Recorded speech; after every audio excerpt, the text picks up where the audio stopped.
Welcome to Reni's cooking channel. இன்றைக்கி நம்ம சேனலில் என்ன பார்க்க போகிறோன்னு பார்த்தீங்கன்னா சட்னி ரெசிபி தாங்க. ஒரு 2 நிமிஷத்துலேயே இந்த சட்னியை நீங்கள் ஈஸியாக ரெடி பண்ணிடலாம். இந்த சட்னிக்கு வெங்காயமோ தக்காளியோ தேவையில்லை. டேஸ்ட் ரொம்பவே சூப்பராக இருக்கும். வாங்க வீடியோக்குள்ளே போகலாம். 3 காஷ்மீரி சில்லி, 4 வரமிளகாவை வெந்நீரில் 10 நிமிஷம் ஊற வச்சு எடுத்திருக்கேன். நான் கலருக்காக காஷ்மீரி சில்லி எடுத்திருக்கேன். நீங்கள் வரமிளகாய் மட்டும் சேர்த்துக்கிட்டா போதும்.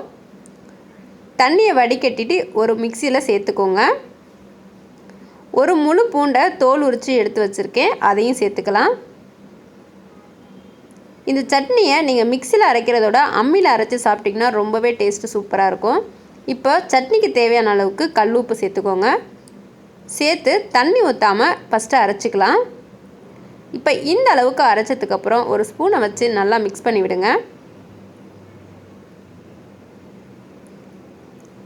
நல்லா மிக்ஸ் பண்ணி விட்டுட்டு திரும்ப ஒரு டைம் நல்லா அரைச்சிக்கலாம். இப்போ இந்த அளவுக்கு அரைச்சதுக்கப்புறம் கொஞ்சமாக தண்ணி ஊற்றிக்கோங்க. ரொம்ப அதிகமாக தண்ணி ஊற்றிடக்கூடாது. கொஞ்சமாக தண்ணி ஊற்றி இந்த அளவுக்கு நல்லா பேஸ்ட்டாக அரைச்சிக்கோங்க. அவ்வளோதாங்க, ரொம்ப ரொம்ப சூப்பரான சட்னி ரெடி. இது கூட நீங்கள் நெய் இல்லைன்னா நல்லெண்ணெய் சேர்த்து சாப்பிட்டு பாருங்கள். உங்களுக்கு நல்லெண்ணெய் பச்சையாக சாப்பிட பிடிக்கல அப்படின்னா கொஞ்சமாக கடுகு தாளித்து சேர்த்துக்கோங்க. அவ்வளோதாங்க, ரொம்ப ரொம்ப டேஸ்டான சட்னி ரெடி. வீடியோ பிடிச்சிருந்தால் லைக் பண்ணுங்கள், ஷேர் பண்ணுங்கள், மறக்காமல் சேனலை சப்ஸ்கிரைப் பண்ணுங்கள்.